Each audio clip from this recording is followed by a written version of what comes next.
मंगलाचरण करो बुआ जी। करिए करिए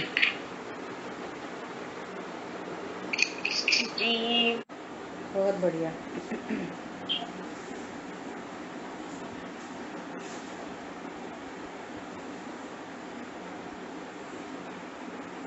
द्रव्य संग्रह जी ग्रंथ, और इस ग्रंथ में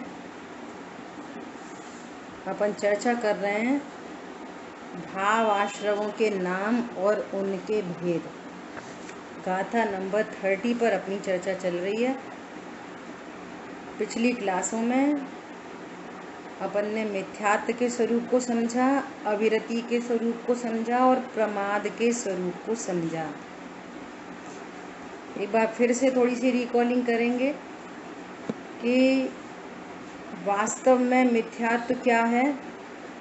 लोग समझते हैं कि देव शास्त्र गुरु के दर्शन नहीं करे सो मिथ्यात्व। यहाँ तो कह रहे हैं कि आत्म श्रद्धान का नहीं होना सो मिथ्यात्व है ना। और वो 2 प्रकार का है, ग्रहित और अग्रहित, और यहाँ पे डिटेल में किया तो 5 प्रकार का है। और देखो थोड़ी सावधानी की बात कि कुदेव आदि को तो नहीं पूजे, परंतु सुदेव का भी सही स्वरूप नहीं पता हो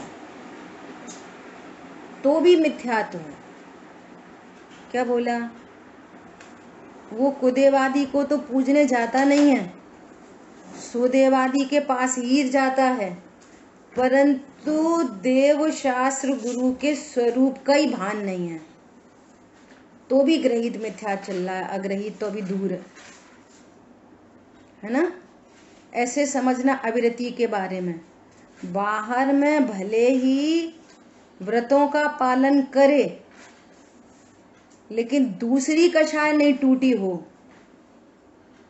पहले तो सम्यक दृष्टि होना चाहिए है ना, और व्रत आदि का पालन हो परंतु दूसरी कक्षा का अभाव न हुआ हो तो वो अविरति है, व्रति नहीं है। अब कोई प्रश्न उल्टा कर सकता है तो व्रत करें कि नहीं करें, है ना। जब हमारा मिथ्यात्व नहीं गया तो व्रत नहीं करें।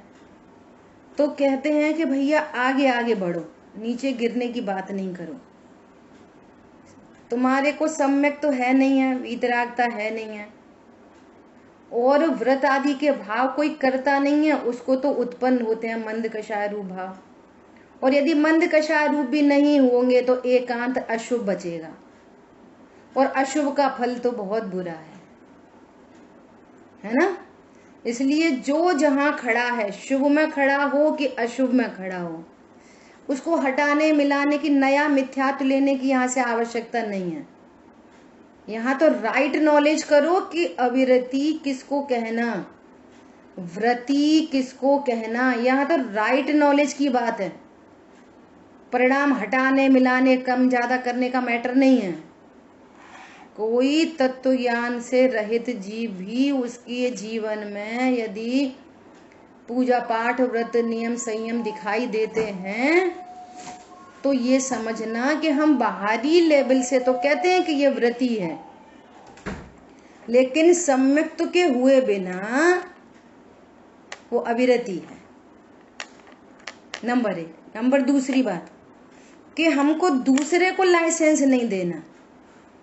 कछु नहीं, ये तो व्रत व्रत करते हैं, कछु सम्यक दर्शन तो है नहीं इनको, ये तो मिथ्या दृष्टि है, ऐसा कभी किसी को नहीं कहना है।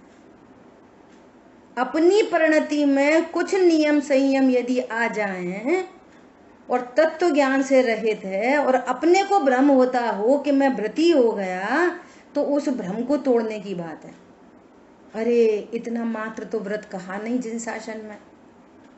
जिन शासन में तो सबसे प्रथम सम्यक तो प्रकट करना चाहिए, सो तत्व ज्ञान करना कर्तव्य है। इन्हीं परिणाम के बीच में, व्रत नियम संयम आदि के परिणाम के बीच में पहले मुझे तत्व ज्ञान करना चाहिए। ये राइट वे में जाना है, उल्टी उल्टी बात नहीं ग्रहण करनी। बहुत लोग जिनवाणी को पढ़कर भी उल्टा ग्रहण करते हैं। जैसे गुरुदेव श्री का विरोध क्यों हुआ? हाँ 1 मिनट। गुरुदेव श्री का विरोध इसलिए हुआ कि गुरुदेव श्री ने ऐसा कहा कि पूजा पाठ धर्म न थी। तो लोगों ने क्या समझ लिया कि ये कह रहे हैं कि पूजा पाठ नहीं करना चाहिए। तो ये उनकी कुबुद्धि थी। वो तो ये कह रहे हैं पूजा पाठ व्रत नियम संयम ये शुभ परिणाम है, ये आश्रय बंध तत्व है। और धर्म तो धर्मी के आश्रय से प्रकट होता है। ये राइट नॉलेज देने के लिए पूजा पाठ शुभ परिणाम है, बंध के हेतु है, आश्रय बंध तत्व है, धर्म तो धर्मी के आश्रय से तत्व ज्ञान पूर्वक होता है। ये मैसेज था उस लाइन से। और जगत ने उल्टा समझ लिया तो विरोध हो गया। बात तो गलत नहीं थी, बात तो आगम के अनुकूल एकदम 100% 100% सत्य बात थी, है और रहेगी। ठीक है, बोलिए क्या प्रश्न है आपका। कल आपने बताया था कि शुभ परिणाम जो होते हैं वो आत्मा के आश्रय से नहीं होते। बराबर। तो ये ऐसा कौन सा पैरामीटर है कि हम कोई शुभ परिणाम कर रहा हो और उसको आत्मा का आश्रय नहीं हो सकता है उसको ये सब आत्मा का आश्रय भी हो और शुभ परिणाम भी हो। बहुत अच्छा प्रश्न है। देखो, शुभ परिणाम जब भी किसी को भी उत्पन्न हो, चाहे सम्यक दृष्टि हो चाहे मिथ्या दृष्टि हो, जब भी शुभ परिणाम उत्पन्न होता है तो वो सदा ही पर लक्ष्य से होता है। पहले तो अपन समझा कि शुभ परिणाम किसे कहते हैं। दया, दान, व्रत, भक्ति, पूजा, स्वाध्याय, पाठ, ये सारे परिणाम शुभ परिणाम है। तो अब विचार कर लो, भक्ति कब होएगी? जब देव शाह गुरु का लक्ष्य होएगा तो भक्ति होएगी। जब किसी को देखा तो उसके प्रति दया का भाव होएगा, है ना। दान का परिणाम कब होएगा? अरे कहीं जरूरत पड़ रही है, दान का परिणाम उत्पन्न हुआ। तो ये जो परिणाम उत्पन्न हो रहे हैं, तीर्थ यात्रा का भाव उत्पन्न हुआ, तो ये जब भी ये परिणाम जिसको भी उत्पन्न होते हैं नियम से उस समय पर लक्ष्य होता है, आत्म लक्ष्य नहीं होता। नंबर 1। नंबर दूसरी बात, आत्मा के लक्ष्य से तो वीतरागता ही होती है। ऐसा कभी नहीं हो सकता कि आत्मा का लक्ष्य हो और राग उत्पन्न हो जाए। स्वभाव के लक्ष्य से तो अतीन्द्रिय आनंद ही होता है। ज्ञान की पर्याय में स्वज्ञेय बनाओ हो, मैं तो ज्ञायक हूँ, श्रद्धा में विश्वास है, चारित्र की परिणति में उस समय राग नहीं उत्पन्न होता, उस समय वीतरागता उत्पन्न होती है। ये तो एकदम क्लियर बात हो गई। अब दूसरी बात, ऐसा हो सकता है कि कोई जीव सम्यक ज्ञानी हो तो उसको सम्यक ज्ञान भी है, सम्यक दर्शन भी है, उसकी परिणति में वीतरागता भी चल रही है, पर चूंकि पूर्ण वीतरागी नहीं हुआ तो साथ में राग भी चल रहा है। तो ऐसा तो हो सकता है कि वीतरागता भी है, सम्यक दर्शन ज्ञान भी है और राग भी है। ऐसा तो हो सकता है, कोई दिक्कत नहीं है। लेकिन जिस जीव को तत्व ज्ञान नहीं है तो उसका तो अकेला मिथ्यात्व के साथ में रहने वाला शुभ परिणाम है। सो मिथ्यात्व का तो अनंत बंध है संसार का, और अनंत अनुबंधी की शुभ भाव से थोड़ा सा पुण्य बंध भी है। 2 बंध चल रहे। हरी बात समझ में? एकदम क्लियर चर्चा है। बोलो, क्लियर हुआ आपको? किसी को भी चाहे सम्यक दृष्टि हो मिथ्या दृष्टि हो, जब भी किसी को शुभ परिणाम उत्पन्न होगा तो सदा ही पर लक्ष्य से होता है। शुभ परिणाम कभी भी आत्म लक्ष्य से नहीं उत्पन्न होता, आत्मा के आश्रय से तो वीतरागता होती है। इसलिए बोला जाता है कि जब राग भाव उत्पन्न होता है तो आत्मा की शांति को जलाते हुए उत्पन्न होता है। मुनिराज को भी ग्रंथ लिखने का जब भाव उत्पन्न हो रहा है तो उस समय वो शुद्धोपयोग में नहीं है। 3 कषाय चौकड़ी के अभाव की वीतरागता तो कंटिन्यू चल रही है, पर पर्टिकुलर टाइम में उस समय शुद्धोपयोग न होके शोपयोग है, और जो बंध का हेतु है। शास्त्र लिखने के परिणाम से बंध होता है, और आत्मा का आश्रय करने पर निर्जरा हो जाती है कर्मों की। जमीन आसमान के अंतर की बात है। मुनिराज शिष्यों को उपदेश देते हैं, उस समय उनको उन मुनिराज को भी बंद होता है, और अज्ञानी को तो स्वरूप ही नहीं पता, तो उसको तो 24 घंटे बंद ही बंद होता रहता है। कम ज्यादा मंद तीव्र का फर्क होता है, बस। समझ आई बात? ऐसा। चलिए, तो अपनी क्या बात हुई? अविरति की चर्चा हो गई, अप्रमाद की व्याख्या भी हो गई थी। देखो, लौकिक अविरति किसको कहेंगे? कि जो दया दान ही नहीं करता हो, तो लोक में उसको अविरति कहते हैं। जिन शासन में अविरति किसे कहते हैं? कि जिसको 2 कषाय चौकड़ी का अभाव नहीं हुआ हो, वो अविरति है।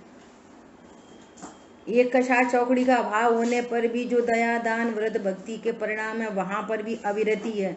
सम्यक दर्शन होने के बाद भी अविरति है। और ये मिथ्या दृष्टि अपने को व्रति कहता है, पता ही नहीं है ना स्वरूप कि भगवान ने किसको व्रत कहा है। जिनको 2 कषाय का अभाव हो जाता है, उनको एक देश व्रत होते हैं, अल्प व्रत होते हैं पंचम गुण स्थान में, और मुनिराज को सकल व्रत होते हैं, है ना? ऐसा। तो प्रमाद का अर्थ क्या निकला था? कि शुद्धात्म अनुभूति के लिए कैसा है? शुद्धात्म अनुभूति के लिए उत्साहित नहीं है।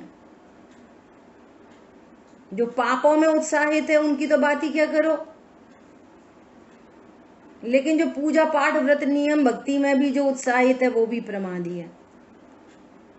क्यों? तुम जीव हो भाई, तुम जीव जानने, मैं जीव हूं ये जानने के लिए संगी पंचेंद्री जैन कुल मिला है। इसके लिए पैदा हुए हो, न तो दुकान मकान के लिए पैदा हुए, न देवशाह गुरु के लिए पैदा हुए हैं। खतरनाक बात है। देवशाह गुरु के पास क्यों भेजते हो? फिर इसलिए भेजते हैं कि देवशाह गुरु के समीप जाकर निज शुद्धात्मा को समझना, इसलिए भेजा जाता है। देवशाह गुरु के पास देवशाह गुरु के लिए नहीं भेजा है, इसलिए भेजा है ऐसा ही प्रभु मैं भी हूं, ये प्रतिबिंब सुमेरा है, इसलिए भेजा है देवशाह गुरु के पास। जैसे प्रभु सिद्धालय राजे, वही स्वरूप सुमेरा है, भली भांति मैंने पहचाना, इसलिए भेजा है भगवान की पूजा करने।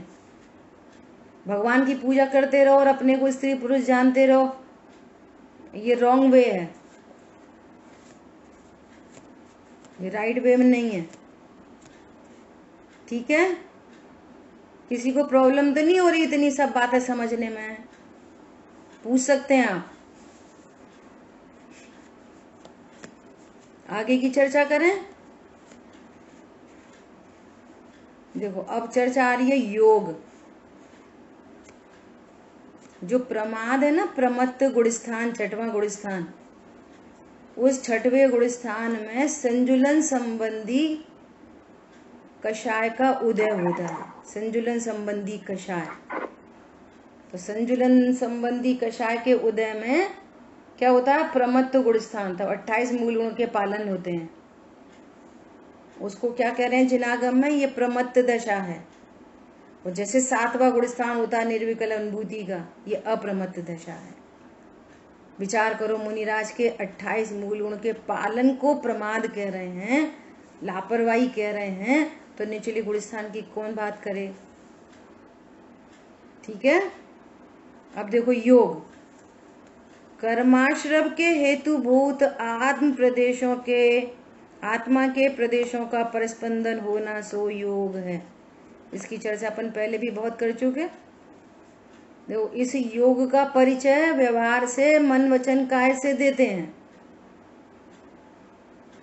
किससे देते हैं? मन वचन काय से देते हैं।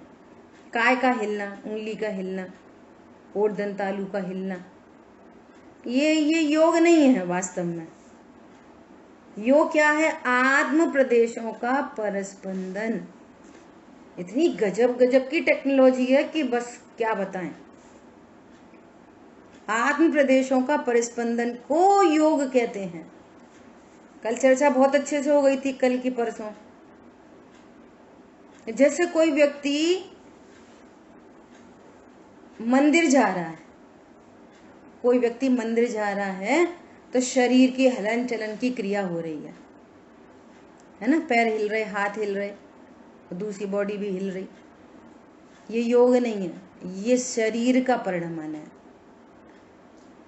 आत्मा में क्या हो रहा है?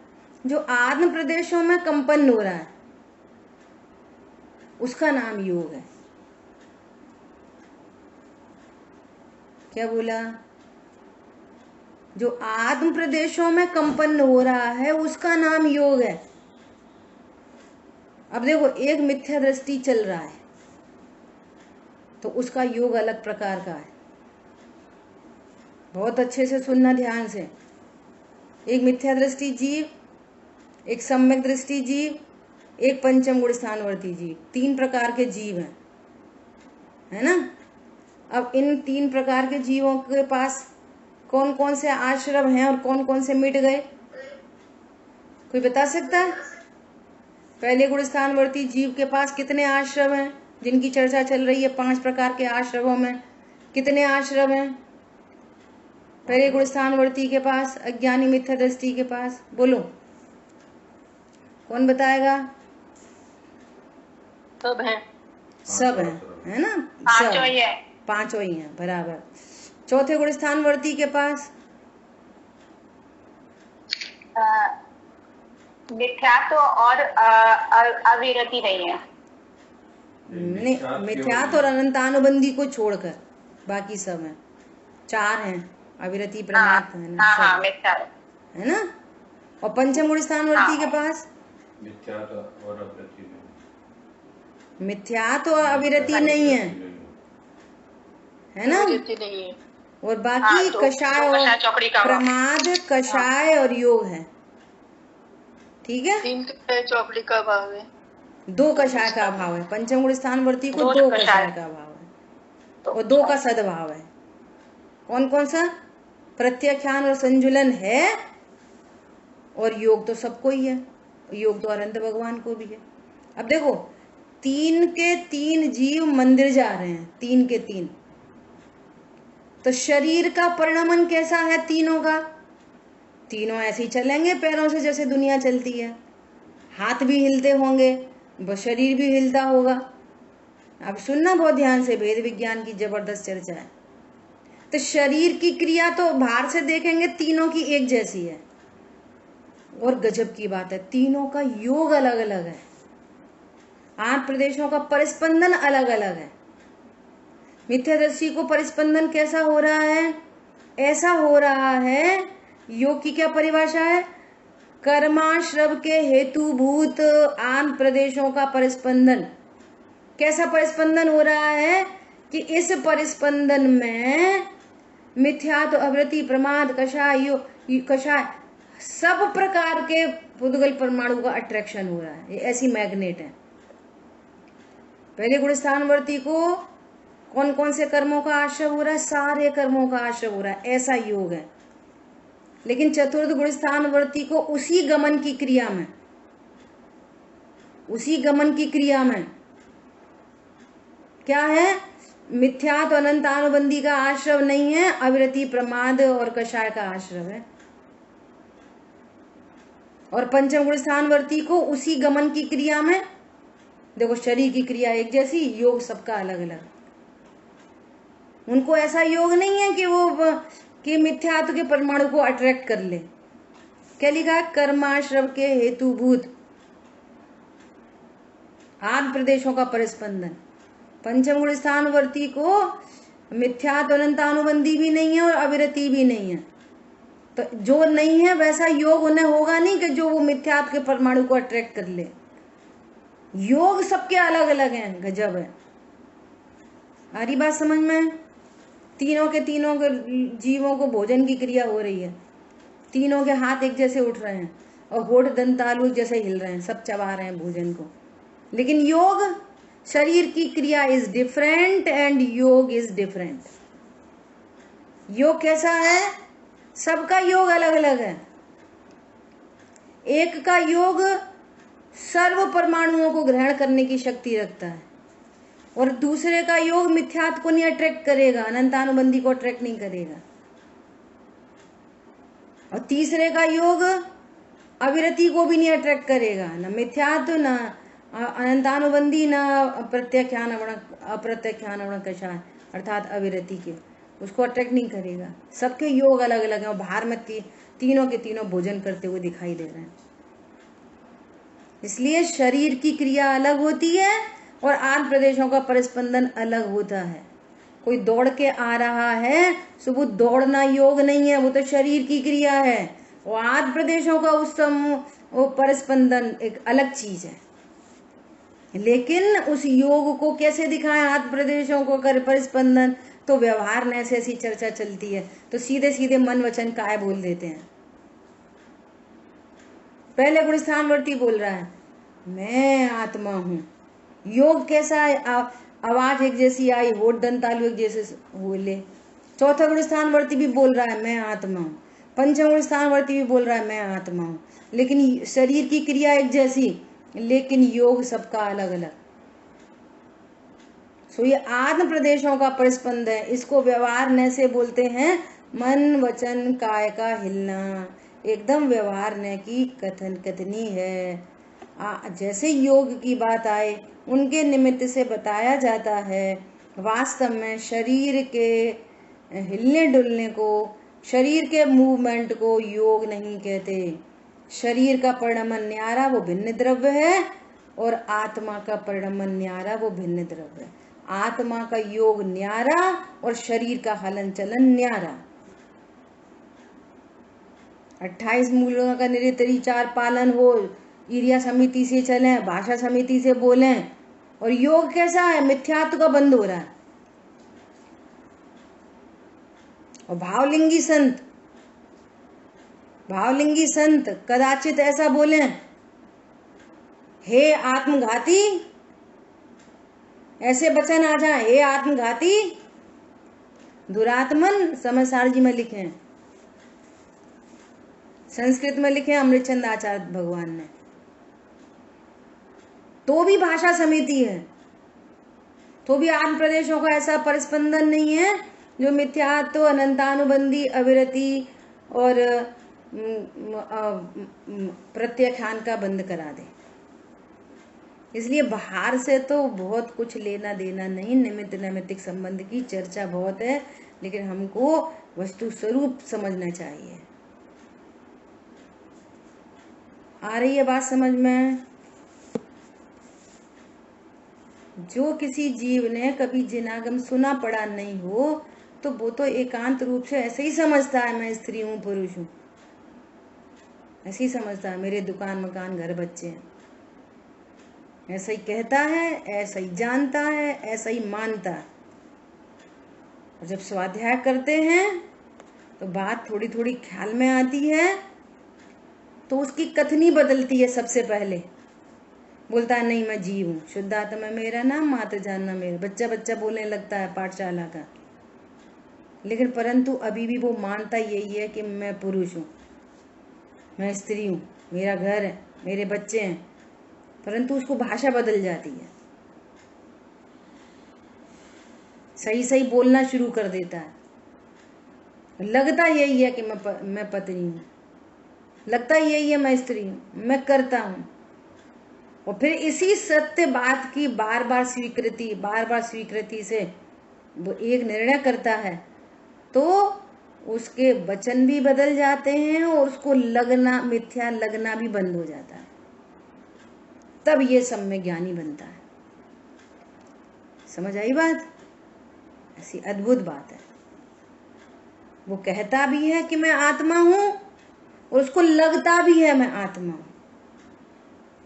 और प्रोसेस में आते हैं जब, तो पहले पहले कहता है मैं आत्मा हूं और लगता यही है कि मैं शरीर हूं। फिर वो मिटता है अभ्यास से, निर्णय करे तो मिटता है, और निर्णय नहीं करे, कर विचार तो पाम।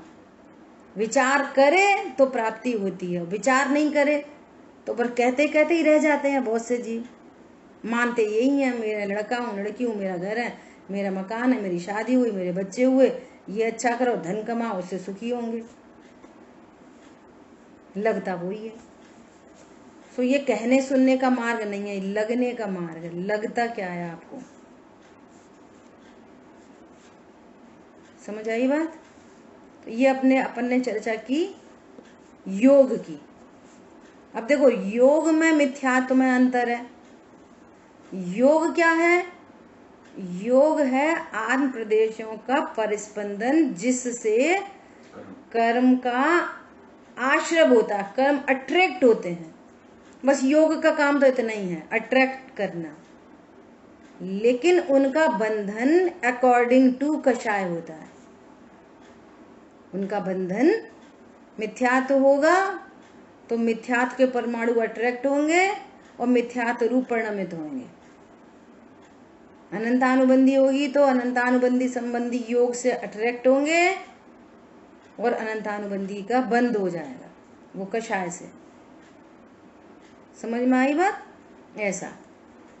अब देखो, क्रोध आदि कषाय। अब कषाय का नाम सबसे आखिरी में ले रहे हैं, कषाय, है ना? ऐसे देखेंगे तो मिथ्यात्व महाकषाय है, अविरति कषाय है, प्रमाद कषाय है और संजुलन कषाय है। अब जब सबसे लास्ट वाली संजुलन को कषाय कह रहे हैं तो नीचे वाली तो अपने आप ही कषाय हो गई। समझ आई बात? देखो, परम उपशम रूप निज परमात्म स्वरूप में क्षोभ उत्पन्न करने वाले, ओहो, देखो कैसा स्वरूप है, कभी आश्चर्य नहीं होता। आज दादा बोल रहे कि जब इस जीव को ऐसा कहा, ये ऑफ कर दो, जब इस जीव को ऐसा कहा कि तुम अनाहारी स्वरूप हो, तुम भोजन नहीं कर सकते, तो राइट वे क्या है? ओहो, तो फिर मैं क्या करता हूं कि मात्र ज्ञाता दृष्टा, तो अपने स्वरूप को पहचान कर और अपना स्वभाव सन्मुख हो परिणति। कैसे उल्टे सीधे प्रश्न बन जाते हैं। अच्छा, कछु भी खाओ, अपन तो अनाहारी हैं, हम क्या खा रहे? क्यों भैया, अवक्ष खा रहे आप तो हैं, रात्रि भोजन कर रहे? नहीं, हम तो अनाहारी हैं, हम क्या कर रहे? पॉइंट समझ में आ रहा? बात तो तेरी सही है, पर जिस तरह से यूज हो रही है ना, वो एकदम गलत है तो अनाहारी, लेकिन अवक्ष खाने का भाव किसका है? अवक्ष खाने के परिणाम से बंद होएगा कि नहीं होएगा? अनाहारी स्वरूप होने पर भी अनंत जीवों के घात का पाप लगेगा कि नहीं लगेगा? अनाहारी होने पर भी नहीं। अच्छा, तो अपन भोजन नहीं करते तो फिर इतना अनाज कहाँ जाता है? ये दूसरा प्रश्न है भैया। वो सब पुद्गल का परिणाम। दादा बोल रहे कि हमसे क्यों पूछते हो? वो कौन है वित्त मंत्री, क्या कोई नाम ले रहे थे, जो ये सब जिसके अंडर में ये सब चीजें होती, उनसे पूछो। आत्मा क्या करता है ये हमसे पूछो, अन्न कहाँ जाता है ये हमसे नहीं पूछो। समझ में आ रही है? ये राइट वे क्या है और कुतर्क क्या है? ओहो, मैं भोजन, राइट वे ये नहीं हो सकता, अरे मैं भोजन करता नहीं और फिर भी भोजन के भाव उत्पन्न हो रहे हैं और एक पुद्गल परमाणु मेरे में प्रवेश नहीं करता, और अवक्ष भोजन मेरे द्रव्य गुण पर्याय में एक परमाणु नहीं लग रहा, और अवक्ष के परिणाम से फालतू में अनंत बंद हो रहा है, पाप का बंद हो रहा है। तो ये एक राइट वे नहीं है कि अरे अब क्या करें, मजबूरी है, भोजन का भाव उत्पन्न हो रहा है और सहा भी नहीं जाता। तो इस भोजन की भूख की पूर्ति ये पेट का गड्ढा बढ़ने से होएगी फिलहाल। तो फिर क्यों ना इस गड्ढे को भरा जाए, तो उससे भरा जाए जिसमें जीवों का घात नहीं हो। शुद्ध भोजन भी मेरे द्रव्य गुण पर्याय में नहीं जा सकेगा और अशुद्ध भोजन भी मेरे द्रव्य गुण पर्याय में नहीं जा सकेगा। फिर अशुद्ध भोजन से अनंत जीवों की हिंसा से क्या लाभ निकलेगा? वे जीव फालतू बेचारे मरेंगे। पॉइंट समझ में आया? ये चरणान योग पूर्वक द्रव्यान योग, ऐसा ये राइट प्रोसेस है। और फिर प्रभु ये भूख का भाव भी कब मिटे? जबकि मैं भोजन करता ही नहीं और अनादि से अनाहारी स्वरूप की विराधना से ये कर्म बंधा है, तो इन कर्मों का अभाव हो, तो भूख का परिणाम ही नहीं उत्पन्न हो। देखो मुनिराज दिन में खड़े खड़े एक बार आहार करते हैं, दिन भर 4 बार 5 बार सुबह उठ के बैठी, फिर थोड़े से काजू बादाम, फिर खाना, फिर दोपहर का नाश्ता, फिर हाई टी, फिर फ्रूट्स, फिर शाम का खाना, फिर दूध, फिर उकाली। कितने बार हो गए? 10-12 बार। कितनी बीमार है? और मुनिराज को सिर्फ एक बार। देखो कितनी कषाय मिट गई। तो भूख का भाव ही नहीं उत्पन्न होता। और वे भगवान को, अनंत भगवान को 10 साल तक अनंत दशा में रहेंगे, 20 साल तक रहेंगे, 100 वर्ष तक रहेंगे, 1000 वर्ष तक रहेंगे, 18 दोषों से रहित हो गए। देखो स्वभाव के आश्रय से सर्व दोष मिट जाते हैं। ये तो राइट वे है। पॉइंट समझ में आ रहा है? ये कषाय है। ये अब देखो कषाय के लिए क्या बोल रहे हैं? परम उपशम रूप निज परमात्म स्वरूप में, वो जो परम शांत स्वरूप है, जिसमें कोई क्षोभ का नाम नहीं है, क्लेश का नाम नहीं है, तो भी परिणति में क्लेश की उत्पत्ति होना, इसका नाम क्रोध है। क्या बोला? जो आत्मा सुख स्वरूप है, उस सुख स्वरूपी आत्मा में क्षोभ का परिणाम उत्पन्न होना। क्षोभ मतलब व्यग्रता होना, क्षोभ है। दुखी होना, शोक होना, टेंशन होना, आकुलता होना, ये सब क्षोभ है ना? मोह मतलब मिथ्यात्व और क्षोभ मतलब कषाय। मोह क्षोभ।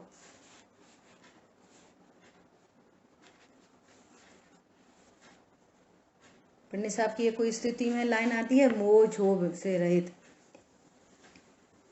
है ना? पॉइंट समझ में आ रहा है? मोह क्या है? मिथ्यात्व का नाम मोह है। परद्रव्य में हूं, मेरा है, ये मोह है। चीनी को मीठा करो, चीनी खट्टी है, उसमें से खटास हटाओ, ये मोह है। वस्तु स्वरूप के विपरीत विचार सो मोह है। और उसमें राग द्वेष उत्पन्न होना सो क्षोभ है। मोह क्षोभ की परिभाषा लिख लो, है ना? तो क्या बोल रहे हैं? परम उपशम रूप, उपशम मतलब शांत स्वरूप, निज परमात्मा स्वरूप में क्षोभ उत्पन्न करने वाले तथा बाह्य विषयों में पर के प्रति क्रूरता आदि आवेश रूप जो क्रोधादि हैं, सो कषाय हैं। ये कषाय है शांत स्वरूप। और शांत स्वरूप में समुद्र एकदम शांत गंभीर समुद्र है, एकदम शांत, और कल्लोलें उठ रही हैं, ऐसे लहर उत्पन्न हो रही है। ऐसे यहाँ शांत ज्ञान समुद्र में ये कषायों की लहर उत्पन्न हो रही है, क्षोभ उत्पन्न हो रहा है ना? इसको कह रहे हैं कषाय। ठीक है? कषाय में तीव्र कषाय, मंद कषाय, क्रोधमान, माया, लोभ, है ना? ये सब वो आगे लिखा है कि इनके उपवेदों को देखने के लिए चार्ट पृष्ठ 63 पर चार्ट है। अभी देखेंगे इस चार्ट को। पहले 8वां पॉइंट और देखते हैं। जैन धर्म में ऐसी पद्धति है कि पहले बड़ा पाप छुड़ाकर फिर छोटा पाप छुड़ाया जाए। Very very very important, most important. तुम अविरति छोड़ना चाहते हो, तुम प्रमाद छोड़ना चाहते हो, पहली बात तो छूटता नहीं।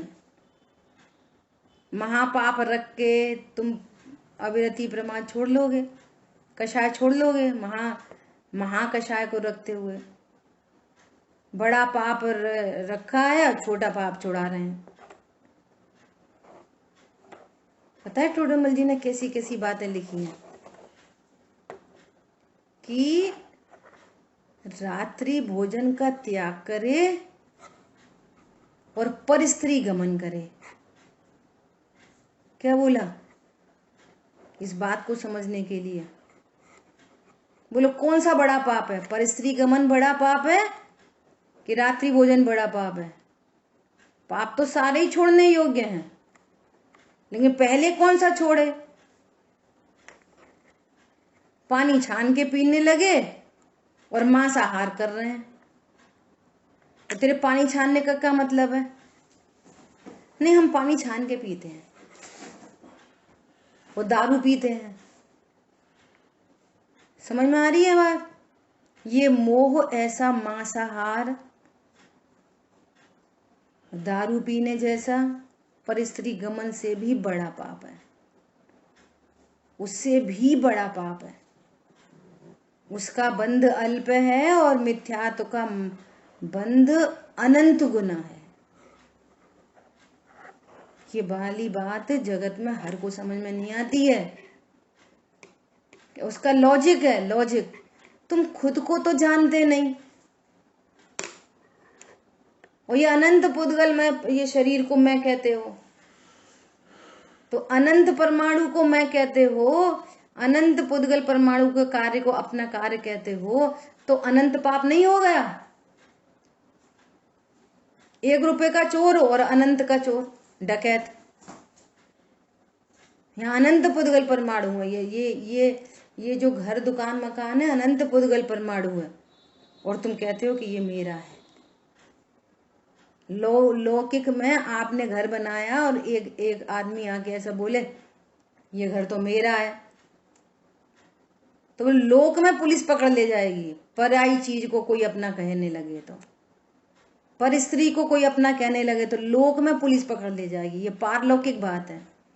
तुम हो ज्ञान स्वरूपी भगवान आत्मा और कह रहे हो मैं स्त्री पुरुष हूं, तो ये विश्व का सबसे बड़ा पाप है। लोग छोटे छोटे पाप छोड़ देते हैं या छूट जाते हैं क्रमबद्ध में, परंतु महापाप नहीं छोड़ने से संसार में परिभ्रमण चलता रहता है। देखो कितनी बड़ी बात है, कितनी ताकत से हिम्मत से ये वाली बात लिखी है। क्या जैन धर्म में ऐसी पद्धति है कि पहले बड़ा पाप छुड़ाकर फिर छोटा पाप छुड़ाया जाए? इसलिए मिथ्यात्व को क्या बोला? 7 व्यसनादि से भी महान पाप जानकर पहले छुड़ाया है। 7 व्यसन से भी बड़ा पाप है मिथ्यात्व। इसका फल बहुत बुरा है। इसका फल पता नहीं चलेगी। अभी निगोद में जाने पर एक शरीर के अंदर अनंत जीव रहने पड़ेंगे, और एक श्वास में 18 बार जन्म मरण। बोलो मरण की सबसे बड़ी वेदना होती है इस जीव को। इतना महान कष्ट, और उस समय भी त्रिकाली ध्रुव भगवान आत्मा शुद्ध सुरक्षित। ये गुड न्यूज है। इसलिए क्या बोल रहे हैं? इस मिथ्यात्व शत्रु का अंश भी बुरा है, इसलिए जो पाप के फल से डरता हो, क्या बोल रहे हैं?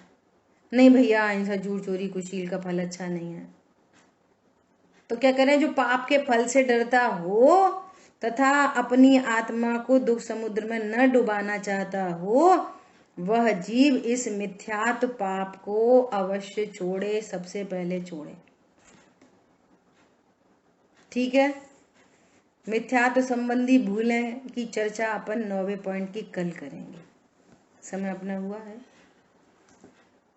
जिन वाणी के ज्ञान से सूझे लोकालोक, सो वाणी मस्तक नमो सदा देत हूँ दो। प्रिय द्वाशांग मई जिनवाणी माता की जय हो। जय जिनेन्द्र सबको।